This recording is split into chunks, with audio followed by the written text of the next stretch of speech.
బంగ్లాదేశ్లోని హిందువులను రక్షించాలి, బంగ్లాదేశ్లోని హిందువులను రక్షించాలి, రక్షించాలి, బంగ్లాదేశ్లోని హిందువులను రక్షించాలి, రక్షించాలి, రక్షించాలి, రక్షించాలి, బంగ్లాదేశ్లోని హిందువులను రక్షించాలి, రక్షించాలి, బంగ్లాదేశ్లో రక్షించాలి, రక్షించాలి, బంగ్లాదేశ్లోని హిందువులను రక్షించాలి, రక్షించాలి, బంగ్లాదేశ్లోని హిందువులను రక్షించాలి, రక్షించాలి, బంగ్లాదేశ్లోని హిందువులను రక్షించాలి, రక్షించాలి, బంగ్లాదేశ్లోని హిందువులను రక్షించాలి, రక్షించాలి, బంగ్లాదేశ్లోని రక్షించాలి.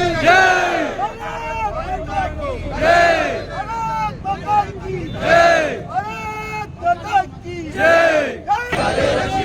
కొంచెం సాములు అందుకని మీరు అందరూ వెనక సాములు రావాలి, సాములు ఉన్నట్టు అందరూ రండి, సాములు ఉన్నాడు మాణికరా వెనకెళ్ళండి సాములు. రక్షించాలి, రక్షించాలి, రక్షించాలి, రక్షించాలి,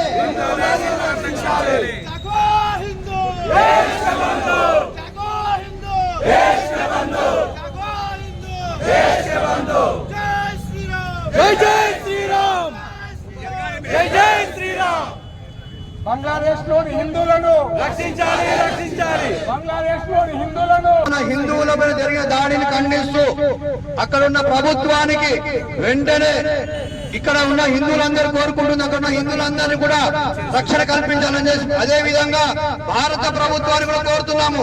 అక్కడ ఉన్న హిందువులందరినీ కూడా రక్షించే బాధ్యత మన భారత ప్రభుత్వం పైన కూడా ఉన్నది. మీరందరూ కూడా మన అందరం కూడా ఇక్కడ నుంచి ముక్త ఖండంతో మేము ఉన్నాము అక్కడ ఉన్న హిందువులకు అందరికీ తెలియడానికి కార్యక్రమం. ఖబర్దార్, ఎవరైనా సరే వేరే దేశం లోపల హిందువుల పైన దాడి చేస్తే ఇక్కడ ఉన్న హిందువులు ఎవరు కూడా ఊరుకోరు. ఇది తెలపడానికి ఈ యొక్క నిరసన కార్యక్రమం. అందరూ కూడా దయచేసి మన యొక్క సపోర్ట్ అందరం కూడా మన భారత ప్రభుత్వానికి ఇస్తే అక్కడ ఉన్న మన హిందువులందరూ కూడా కాపాడగలం అవుతాం. కాబట్టి ప్రతి ఒక్కరు కూడా ఈ కార్యక్రమం సహకరించినందుకు కృతజ్ఞతలు తెలియజేస్తున్నారు. జై శ్రీరామ్.